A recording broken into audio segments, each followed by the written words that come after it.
Hi உலகங்களோட வணக்கங்கள். So தொடர்ந்து நம்ம சேனலில் வந்து பார்த்திங்கன்னா அக்குகள் சம்மந்தமான வீடியோ பதிவிட்டுருக்கோம். ஸோ இன்றைக்கி வந்து பார்த்திங்கன்னா லைவாக வந்து டைரெக்டாக வந்து ஒரு ஃபார்மரை விசிட் பண்ணி ஸோ அவங்களோட எக்ஸ்பீரியன்ஸை பற்றி தெரிஞ்சுக்க போகிறோம்.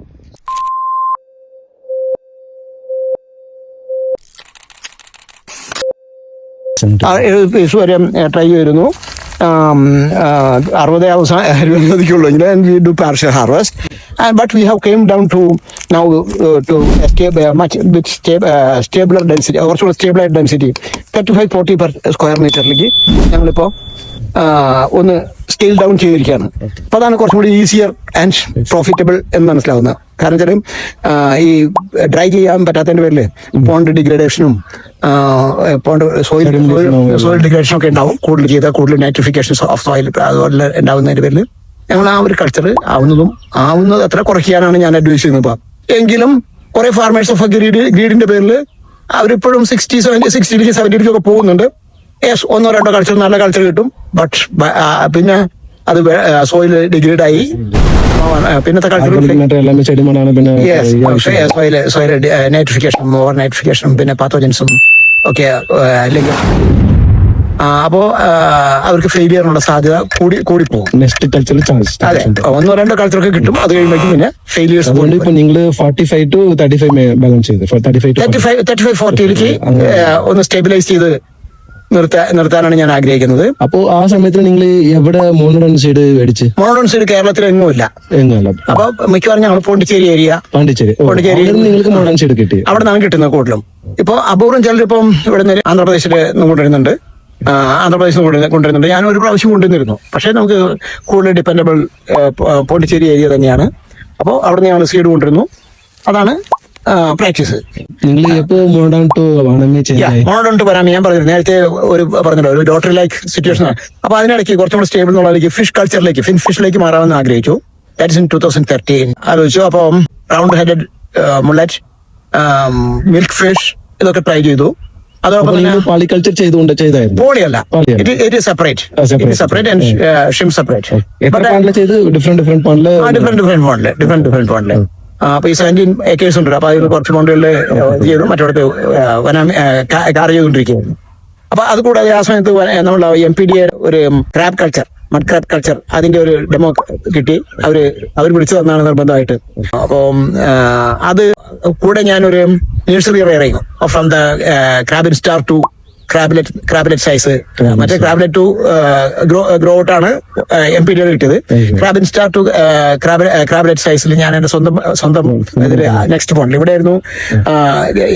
ഈ പോണ്ടിലായിരുന്നു MPDA ഫണ്ടഡ് അസിസ്റ്റഡ് ആയിട്ടുള്ള ക്രാബ് കൾച്ചർ നടന്നത്. അതുമല്ല 2013 all India best crab farmer അവാർഡും കിട്ടി. ബട്ട് ഞാൻ കൂടുതലും ലേബർ ഡിപ്പെൻഡന്റ് ആണ്. ഞാൻ എന്റെ സ്വന്തം കൈകൊണ്ട് ചെയ്യുന്നതല്ല. അപ്പോ മഡ് ക്രാബ് ചെയ്യുമ്പോൾ നമുക്ക് ഒന്നിലെ ക്ലോസ് മോണിറ്ററിങ് 24 hours ഇൻവെസ്റ്റർ ഉണ്ടാവണം. കാരണം ഇറ്റ് ഈസ് ഈസി ടു ഒരു ഡാമേജ് വന്നാൽ, കാലിലൊരു ഡാമേജ് വന്നാൽ നമുക്ക് വരാൻ കിട്ടില്ല. ലേബേഴ്സ് ഡോട്ട് ബി വറി, അതിനെപ്പറ്റി അത്ര വറീഡ് ആയിരിക്കില്ല. Second, easy to steal and take away one crab, 1,000 rupees. He can just put it under in his pocket or under, and easy to catch them also.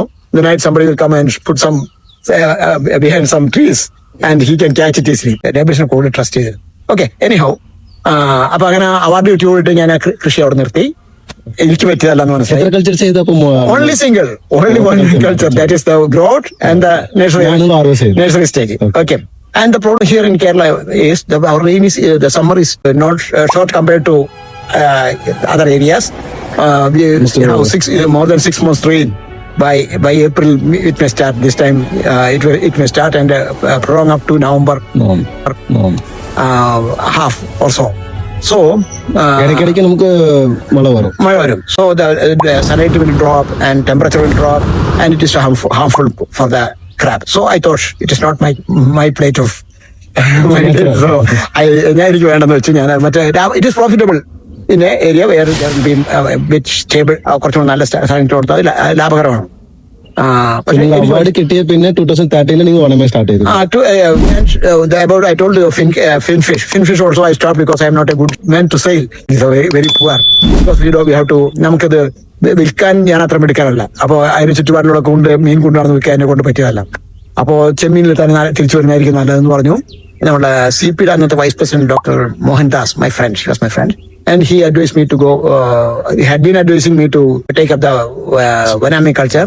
And even in 2005 or so, I was involved in the meeting conducted by Mr. Van Bala and about All India Shrimp Farmers Association. It was in Chennai. And that time, before we are deliberating if we should support the introduction of, നമുക്ക് vannamei കൊണ്ടുവരണോ വേണ്ടോ എന്നുള്ളതിനെ പറ്റി ചർച്ച നടത്തുന്നത്. അന്ന് പലരും അതിലുണ്ടായിരുന്ന ഒരുപാട് ആൾക്കാർ, ഞാൻ പേരൊന്നും പറയുന്നില്ലേ, വനാമി വേണ്ട, നമ്മൾ ട്രഡീഷണൽ ഇൻഡിക്കസ് ആൻഡ് മോണോഡോൺ മതി എന്ന് പറഞ്ഞിരുന്നതാണ്. അപ്പൊ ഞാനും Sanju Chacko from Gujarat, SR vice president, SRന്റെ ഫാമിംഗ് സെക്ഷന്റെ വൈസ് പ്രസിഡന്റ്, ഞങ്ങൾ രണ്ടുപേരും പിന്നെ ഒരു ഹാച്ചറി ഓണേഴ്സ് അസോസിയേഷന്റെ പ്രസിഡന്റ് ഉണ്ടായിരുന്നു. I don't remember his name now. ഞങ്ങൾ 3 പേര് മാത്രമാണ്. അല്ല, ഫാർമേഴ്സിന് പ്രോഫിറ്റബിൾ ആണെങ്കിൽ they will bring somehow and it should be allowed എന്ന് പറഞ്ഞു വാദിച്ചത്. Anyhow, profitable everyone do know. Yeah, and now afterwards those who ആരൊക്കെ അന്ന് എതിർത്തവരൊക്കെ വനാമിക്ക് ആടിപ്പിടിച്ചു. വനാമി വന്നപ്പോൾ പ്രോഫിറ്റ് ഉണ്ടാക്കിയിട്ടുണ്ട്. കുറെ ക്രിസ്ത്യക്കാർക്ക് കുറെ പ്രോഫിറ്റ് കണ്ടു വനമേ ചെയ്തു. അതെ, അപ്പൊ നിങ്ങൾ തുടങ്ങി വനമേ. ഇല്ല, ഞാനെന്നാണ് ഹെസിറ്റന്റ് ആയിരുന്നു. കാരണം വെച്ചാൽ എന്റെ ഇവിടുത്തെ എയറേഷൻ സംവിധാനങ്ങളും പോണ്ട് കണ്ടീഷൻ ഡ്രൈ ചെയ്യാൻ പറ്റില്ല, അതിന്റെ പേരിൽ അല്പം കൺസേൺ ആയിരുന്നു. ഡോക്ടർ മോഹൻദാസ് എന്നെ സ്നേഹപൂർവ്വം ഉപദേശിച്ച്, അത് പ്രശ്നമില്ല, നിങ്ങൾ ചെയ്തോളൂ എന്ന് പറഞ്ഞാലുള്ള ടെക്നിക്കൽ സപ്പോർട്ടോട് കൂടി അത് ഫസ്റ്റ് കൾച്ചർ ചെയ്തു. It was only 15 pieces per square meter. That was the one. And it was a good one. And then probably the monodon you have reduced almost 10 pieces, right? Monodon we are doing at 8 pieces or so. Yeah. And 8 pieces at the best, 4 to 8 in between we are doing. And you started 15 pieces per square meter. And in between we had already introduced the aerators. Aerators, not the one, not that. So നിങ്ങൾ modern ചെയ്തപ്പോ aerator ഏതല്ല? Monodon 2000 ഞാൻ start ചെയ്തിട്ട് 99 last 2000 start ചെയ്തിട്ട് maybe 2003-04 or so, we introduced the generator. I myself fabricated the aerators, the one with based on that bunds and run with chain or belt, whatever. There are so many variations I had made myself, and we were manufacturing ourselves with the help of that time the such sets are not much available here. So I had manufactured them, copied from somebody, and we improved on that one. Many types to set in a small box we had tried. Then after commercially available, after that it was inserted available, yeah. And we completely changed it to. ഞാൻ പിന്നീട് vannamei കൃഷിയിലേക്ക് ഫുള്ളായിട്ട് മാറി. എല്ലാ പോണ്ടറും vannamei ചെയ്തു. ചില സമയത്ത് നല്ല പ്രോഫിറ്റ് ഒക്കെ കിട്ടിയിട്ടുണ്ട്. പക്ഷെ അതിനിടയ്ക്ക് എനിക്ക് പ്രായം 76 ആയി എന്ന് പറഞ്ഞല്ലോ. അതിനിടയ്ക്ക് ഹാർട്ട് അറ്റാക്ക് വന്നു, കാൽമുട്ട് വേദനകൾ വന്നു, നടക്കാൻ ബുദ്ധിമുട്ടായി. അപ്പൊ ഞാൻ തൽക്കാലം എന്റെ ഫാമിങ്ങിൽ നിന്ന് മാറി എന്റെ മകനെ ഏൽപ്പിച്ചിരുന്നു. ഞാൻ ഇങ്ങോട്ട് വരലില്ല കാര്യമായിട്ട്. അതുകൊണ്ടാണ് നിങ്ങളോട് എക്സ്പീരിയൻസ് നിങ്ങൾക്ക് വേണം. Take care of your health. So നിങ്ങളോട് ഇതിന്റെ എക്സ്പീരിയൻസ് കണ്ട് കുറെ ആൾക്കാർക്ക് ഒരു നല്ല ഒരു ഇൻഫർമേഷൻ കിട്ടും. So they can start new business and they can success also. നിങ്ങൾ പറഞ്ഞ പോലെ നിങ്ങൾ കുറെ ഫെയിലിയർ കണ്ട് ഇപ്പോ നല്ല ഒരു സക്സസ്ഫുൾ ആയിട്ട് ഒരു കൾച്ചർ ചെയ്തിട്ട് എത്ര ചാലഞ്ചസ് നിങ്ങൾ കണ്ട് ഇപ്പോ ഒരു സക്സസ്ഫുൾ ഫാമിംഗ് ചെയ്തിട്ടുണ്ട്. ഞാൻ ഫാമിംഗ് ചെയ്യുന്നത് മാത്രമല്ല, from Kasaragod to Kollam there are so many farmers have been അവരെന്നെ വിളിക്കും, അഡ്വൈസ് എന്തെങ്കിലും ഓരോ ഫാമിങ്ങിന് വേണ്ടി അഡ്വൈസ് കൊടുക്കും. അങ്ങനെ എന്നേക്കാൾ ഭംഗിയായിട്ട് ഫാം ചെയ്യുന്ന ഫാർമേഴ്സിനെ ഹെൽപ്പ് ചെയ്യാൻ, അവരെ കൂടുതൽ നന്നായിട്ട് ചെയ്യാൻ വേണ്ടി സാധിച്ചിട്ടുണ്ട് എനിക്ക്. സോ ഏതും അറിയാതെ നിങ്ങൾ ഒരു ഫാമിംഗ് സ്റ്റാർട്ട് ചെയ്ത് ഇപ്പൊ നിങ്ങള് കുറെ ക്രിസ്ത്യക്കാരൻ നിങ്ങൾ അഡ്വൈസ് ചെയ്തുകൊണ്ടിരിക്കും. ഒരുപാട് അഡ്വൈസ് ചെയ്യുന്നുണ്ട്. പക്ഷെ സ്റ്റിൽ എന്നാൽ തന്നെ ഞാൻ നല്ലൊരു കർഷകനാണെന്ന് ഞാൻ ചിന്തിക്കുന്നില്ല. ഞാനിപ്പോൾ 76 വയസ്സിലും കൃഷി പഠിച്ചുകൊണ്ടിരിക്കുകയാണ്. there are too much to learn. പഠിച്ചുകൊണ്ടിരിക്കുന്നു. എന്റെ അറിവ് വെച്ചുകൊണ്ട് അറിയാമെന്ന് ഞാൻ പറഞ്ഞു കൊടുത്ത് അതിലേക്ക് ഇറങ്ങിയവര് എന്നേക്കാൾ നല്ല കർഷകരായി ഇപ്പൊ മാറിയിട്ടുണ്ട്. പല സ്ഥലത്ത് നല്ലപോലെ കൃഷി ചെയ്യുന്നുണ്ട്.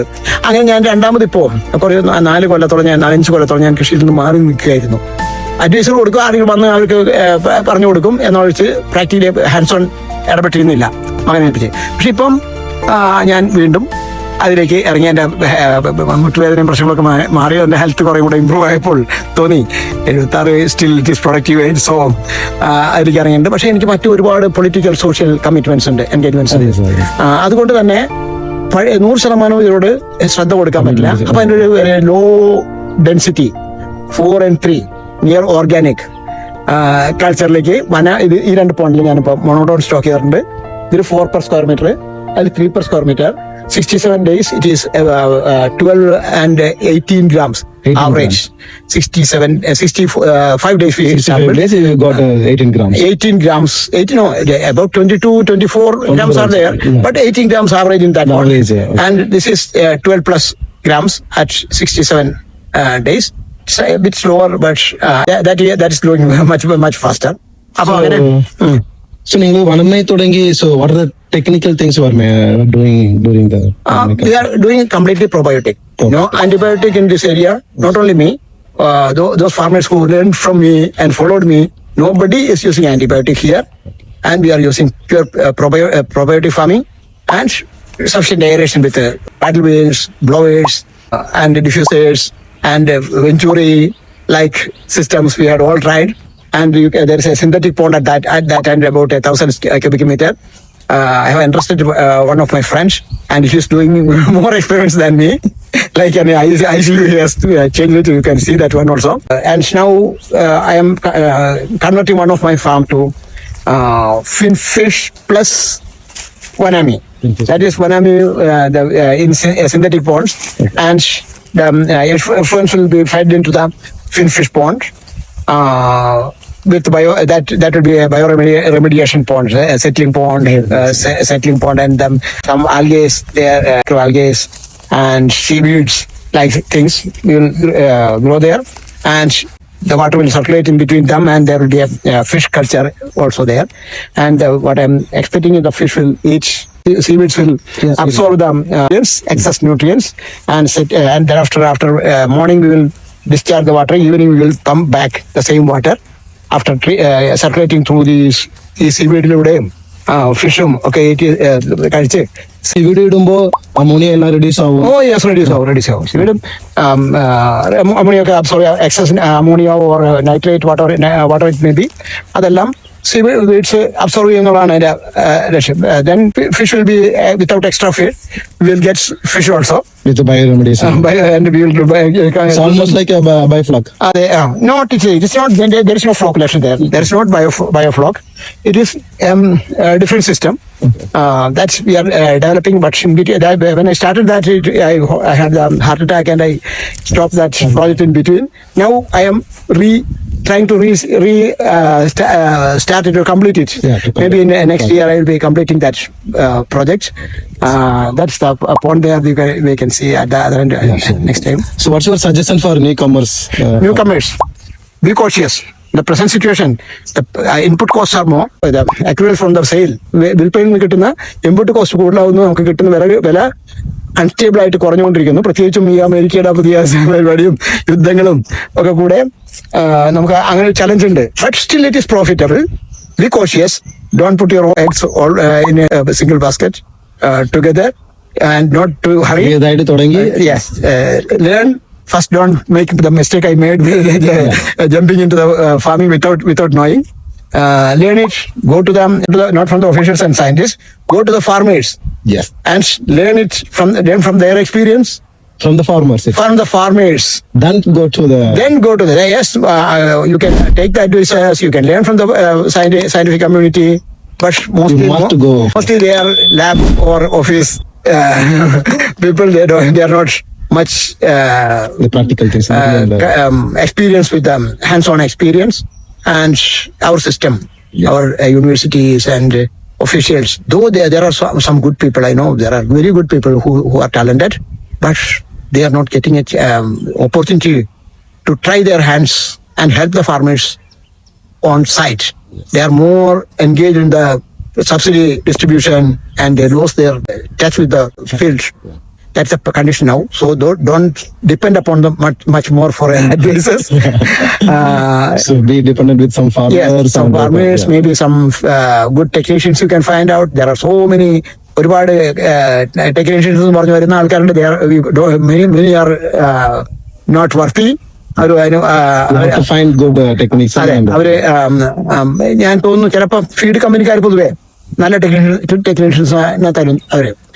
കാരണം ഫീഡ് ഫാർമർ വിജയിച്ചാലേ അവരുടെ ഫീഡ് പോവുള്ളൂ, ഫീഡ് ബിസിനസ് പോവുള്ളൂ. അപ്പൊ അതിന്റെ പേരിൽ അവര് ഫീഡ് വിൽക്കുന്നതിനൊപ്പം തന്നെ ഫാർമർ നിലനിൽക്കണം എന്നുള്ള ആഗ്രഹം അവർക്കുണ്ടാവും. എന്റെ അനുഭവത്തിൽ അങ്ങനെ കണ്ടിട്ടുണ്ട്. അപ്പൊ അതിന്റെ പേരിൽ അവരെ കുറേ കൂടി ഡിപ്പെൻഡ് ചെയ്യാം. ഗവൺമെന്റ് സ്റ്റാഫിന്റെ അഡ്വൈസിനെ അപേക്ഷിച്ച് കുറേ കൂടി ഡിപ്പെൻഡ് ചെയ്യാം. പിന്നെ സബ്സിഡികൾ നമുക്ക് എല്ലാവരും ഗവൺമെന്റ് സബ്സിഡി എന്ന് പറഞ്ഞിട്ട് കിട്ടിയ സബ്സിഡി കിട്ടിയാൽ അതിന്റെ പിന്നാലെ പോകും.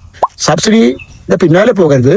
You do the business on a നമുക്ക് convince that we can make profit, and whatever subsidies come on the way you can take it, no problem. Don't need subsidies. Don't do culture for because you are getting subsidy.